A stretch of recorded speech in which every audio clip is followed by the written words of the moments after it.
Bienvenue à quelques minutes avec Dieu aujourd'hui et je suis ravi de vous retrouver avec la parole de Dieu encore aujourd'hui. Et notre thème aujourd'hui, c'est crois et tu verras la gloire de Dieu. Crois et tu verras la gloire de Dieu. Vous savez, nous avons cette difficulté, n'est-ce pas, à voir les gens mettre beaucoup plus leur foi, leur confiance en des choses qui sont externes à la vie, n'est-ce pas, des dieux ou bien à l'appel des dieux.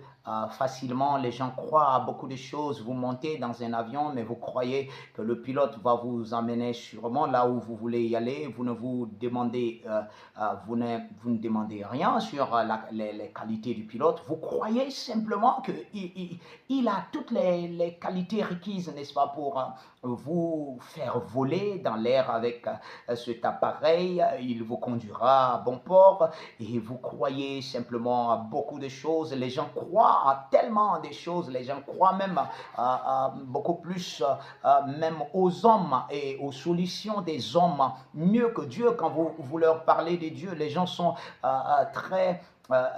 ils sont étrangers aux choses de Dieu, étrangers au langage de Dieu, étrangers. Et vous savez, c'est à cause de ça que nous prêchons l'évangile tous les jours et partout, afin que les gens puissent, n'est-ce pas, avoir l'opportunité d'écouter la lumière de Dieu, d'entendre, n'est-ce pas, la parole de Dieu et d'avoir foi en Dieu. Alléluia. Parce que si nous ne prêchons pas, comment est-ce qu'ils peuvent avoir foi en Dieu? Pendant que beaucoup grandissent et dans leur monde, il n'y a pas, n'est-ce pas, d'éducation spirituelle qui a, n'est-ce pas, pour objectif de les présenter Dieu. Beaucoup ne connaissent pas qui est Dieu. Beaucoup ne savent pas comment est-ce qu'ils peuvent même croire en Dieu. Beaucoup encore pensent que même la parole de Dieu, n'est-ce pas, ce sont des paroles peut-être des hommes, ce sont des histoires racontées par des hommes parce qu'ils n'ont pas pris le temps, n'est-ce pas, d'étudier la parole de Dieu. Ils n'ont pas pris le temps, n'est-ce pas, d'écouter Dieu. Et vous savez, c'est ça qui rend beaucoup plus difficile.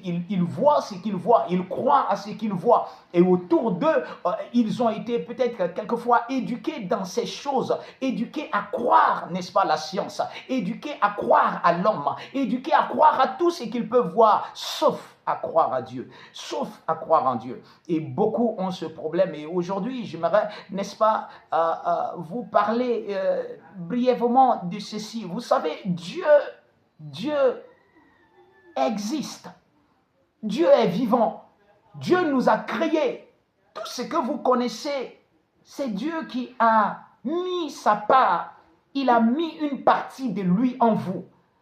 Et la Bible nous enseigne quelque chose à propos de Dieu. Il dit, Dieu fonctionne par ce qu'on appelle la foi. Vous savez, si vous étudiez les Écritures, vous allez comprendre que Jésus avait la foi de Dieu. La Bible enseigne cela, vous savez, et dans nos versions, la plupart des versions françaises de la Bible que nous avons, les traducteurs essayent d'améliorer certaines choses pour que ça puisse correspondre aux paroles, sinon au langage parlé, au langage que les gens ont l'habitude d'utiliser.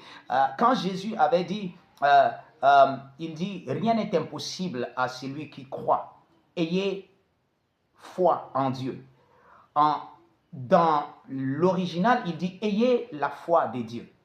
D'accord? Ayez la foi de Dieu. Dieu a un type de vie qu'il a communiqué. Et la Bible dit que sans la foi, nul ne peut plaire à Dieu. Ça veut dire que vous ne pouvez pas vivre pour Dieu sans, n'est-ce pas, avoir la foi. Et la foi a été définie dans la parole de Dieu. Je vous lis rapidement un verset dans le livre de Jean, le chapitre 11, le verset 40, pardon. Jésus était arrivé, n'est-ce pas, au tombeau de Lazare et maintenant, Lazare est mort il y a 4 jours déjà et Jésus a dit de rouler la pierre et Marthe, sa sœur, dit non Seigneur, ça fait déjà 4 jours et même que le corps sent maintenant, donc il n'y a rien à faire. Et Jésus répondit à Marthe, Jésus lui dit, n'ai-je pas dit que si tu crois, tu verras la gloire de Dieu? Jésus lui a posé une question, n'ai-je pas dit que si tu crois, tu verras la gloire de Dieu? Aujourd'hui, c'est la même question que je vous pose. Si tu crois, ne verras-tu pas la gloire de Dieu? La réponse est si. Si tu crois dans ta situation, dans tes recherches des solutions, dans les problèmes que tu traverses, si tu crois à la parole de Dieu, tu verras la gloire de Dieu se manifester. Dieu attend que tu crois. Cet élément, croire en Dieu, est ce dont il vous faut. C'est ce qu'il vous faut. Et je voudrais m'arrêter ainsi et encourager quelqu'un à croire à la parole de Dieu. Vous verrez des plus grandes choses qui sont inexplicables. Et si vous n'êtes pas né de nouveau, vous pouvez recevoir la vie de Christ aujourd'hui et devenir un de ses enfants. Selon la Bible, vous pouvez dire, Père, je reçois ton esprit, je reçois le salut de Christ dans mon cœur maintenant. Et je confesse de ma bouche qu'il est le Seigneur de ma vie à partir d'aujourd'hui. Alléluia. Si vous avez fait cette prière, je vous rassure que Dieu vous a entendu et vous êtes désormais un enfant de Dieu. Que Dieu vous bénisse.